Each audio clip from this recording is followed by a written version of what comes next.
So you're about to enter into retirement, counting on that income to get you from here to the end of your retirement. And uh-oh, there's something you hadn't thought of. There's a tax or a surprise with regards to the Social Security income you thought you were going to get. And I'm going to share with you 3 of those rules that many retirees miss that could be very costly. But before we get there, subscribe to my channel, hit the notifications bell. I have over 30 years in this business, and we've made it a point to really become expert for our clients in the area of Social Security. So let me share with you some of those conversations we have with them so that you don't step on the same landmines. Now I'm going to go through with you those 3 rules, but I also want to give you a couple extras, if you will.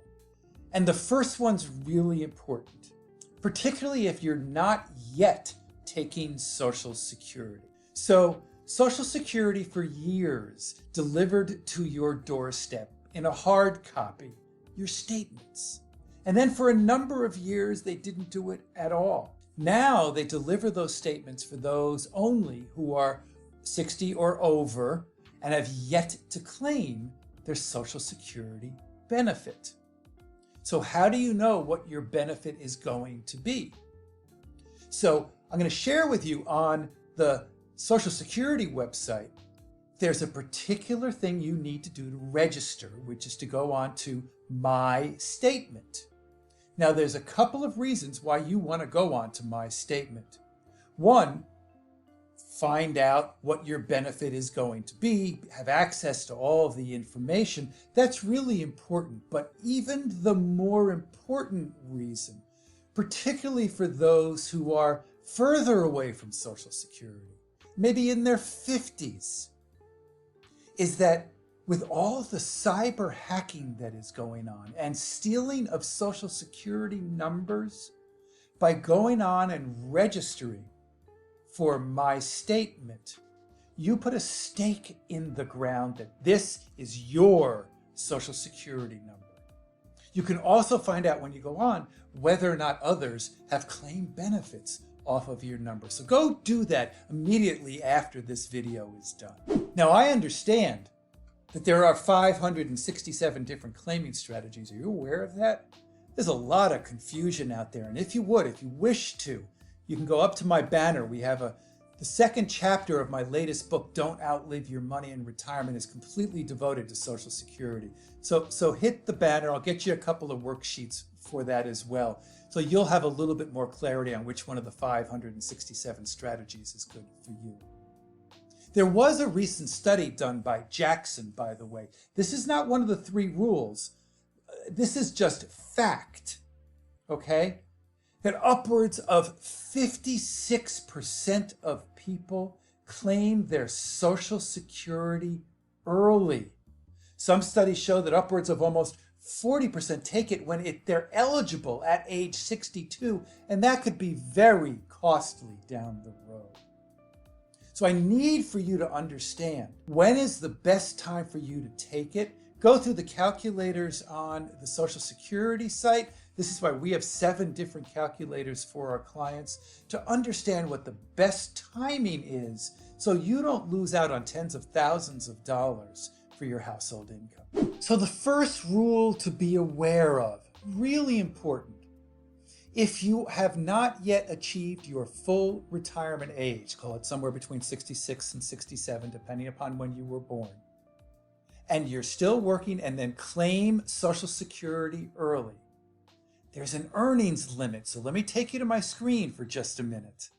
So if you apply for Social Security before full retirement age and you work, $1 in benefits will be withheld for every $2 you earn over $18,960 in the year of 2021.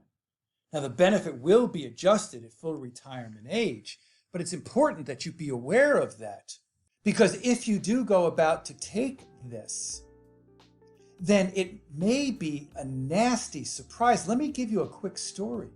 A number of years ago, I had a client who wanted to take her grandkids to Disney.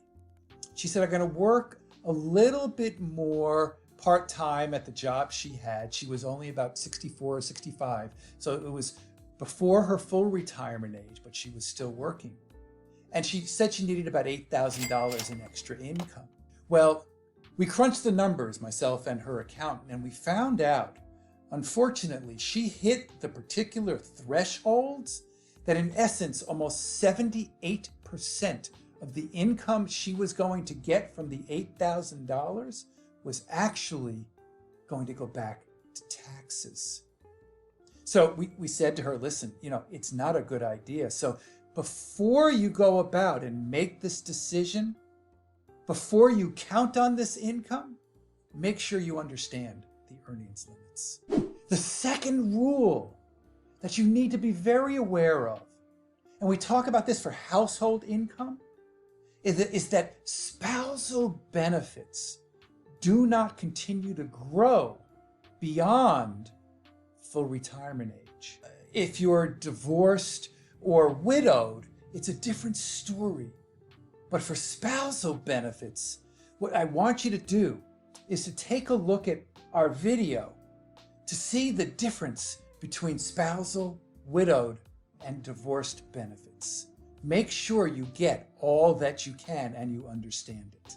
And finally, rule number 3, and by the way, I'm going to give you a little bit of a tip after this as well for those who may have some health issues. This is really important from an advanced planning for Social Security claiming strategies. But let's stick with number 3 for just a moment. And it's understand that your Social Security income will more than likely be taxed.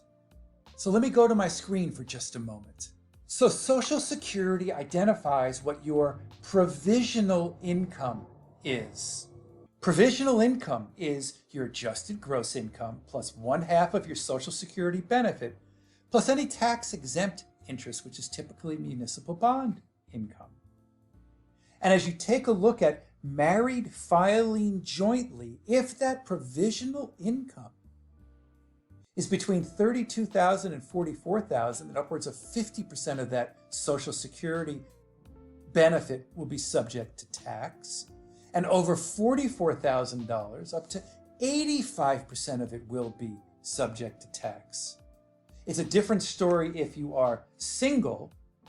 It's upwards of $34,000 of provisional income, where 50% of your Social Security could be subject to tax, and over $34,000 means that of the Social Security income, upwards of 85% of your Social Security benefit could be taxed. So you need to be very aware of the income coming in and the taxes you may be exposed to. Now, that advanced planning strategy, I want to talk to those of you who may have a health issue, particularly one that may impact your life expectancy. If you are the primary earner, you are the high income wage earner, and your spouse is going to be depending upon a spousal benefit from your work record, you may be better off to take your benefit and delay it to the age of 70, if at all possible. Because when you pass, again, it gets back to the difference between the spousal and the widowed benefit. That widowed benefit can get the benefit of deferred credits if you wait till age 70. So you really want to crunch some of these numbers if you have a health scenario where it may impact your life expectancy, to make sure you're claiming at the right time. And for more information, certainly check out our playlist.